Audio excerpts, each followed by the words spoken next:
تکبیر تشریق کیا ہے، یہ تکبیر کب سے کب تک پڑھی جاتی ہے، اور اس تکبیر کو پڑھنے کا طریقہ کیا ہے اور کتنی مرتبہ پڑھنی ہے، یہ سب آپ سب کو اس ویڈیو میں بتایا جائے گا۔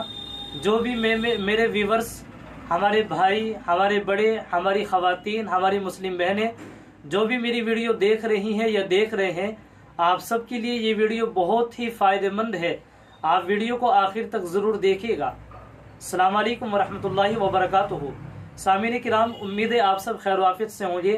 جیسا کہ آپ کو معلوم ہے، ذی الحجہ کا مہینہ چل رہا ہے۔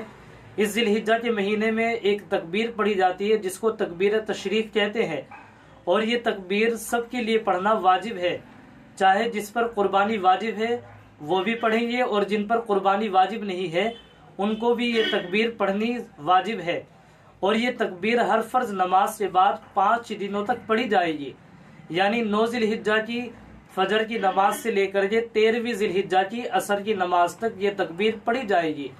یعنی مثال کے طور پر آپ اس کو آسان انداز میں یہ سمجھ سکتے ہیں، یعنی یہ سمجھ سکتی ہیں کہ آنے والے اتوار کی فجر کی نماز سے لے کر کے جمعرات کی عصر کی نماز تک یہ تکبیر پڑھنی ہے۔ وہ تکبیر کیا ہے آپ اسکرین پر دیکھ بھی سکتے ہیں، اور میں آپ کو پڑھ کر کے سنا رہا ہوں۔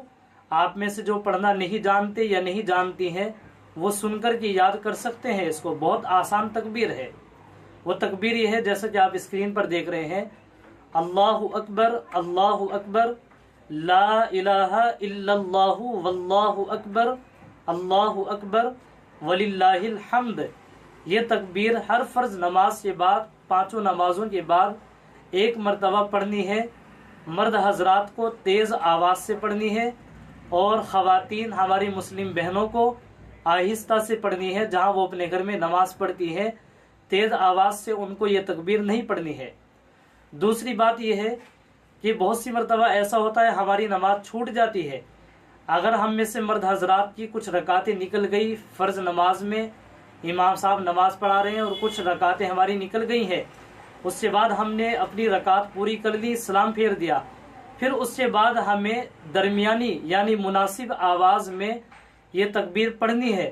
یہ نہیں کہ شرم کے مارے ہم اس کو من میں پڑھیں یا آواز سے نہ پڑھیں، بلکہ اس کو اتنی آواز سے پڑھنی ہے کہ خود بھی سنائی دے اور کم از کم برابر والے کو سنائی دے۔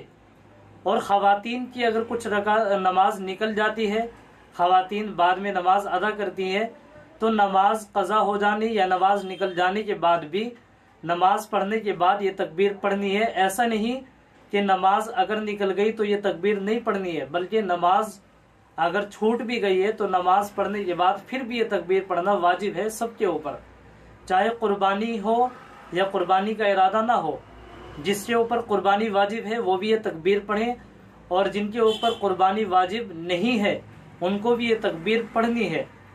اسی طریقے سے ایک مسئلہ یہ ہے کہ ایسا ہوتا ہے بہت سی مرتبہ کہ امام صاحب جب نماز پڑھا چکے ہوتے ہیں، سلام پھیر دیتے ہیں، اس کے بعد امام صاحب یہ تکبیر پڑھنا بہت سی مرتبہ ایسا ہوتا ہے کہ بھول جاتے ہیں۔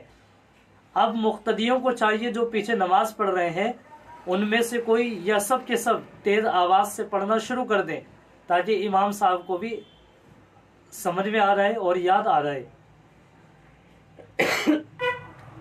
امید ہے آپ سب کو سمجھ میں آ گیا ہوگا۔ اگر کچھ بھی آپ کو معلوم کرنا ہو تو آپ کمنٹس میں لکھ کر کے پوچھ سکتے ہیں۔ السلام علیکم ورحمۃ اللہ وبرکاتہ۔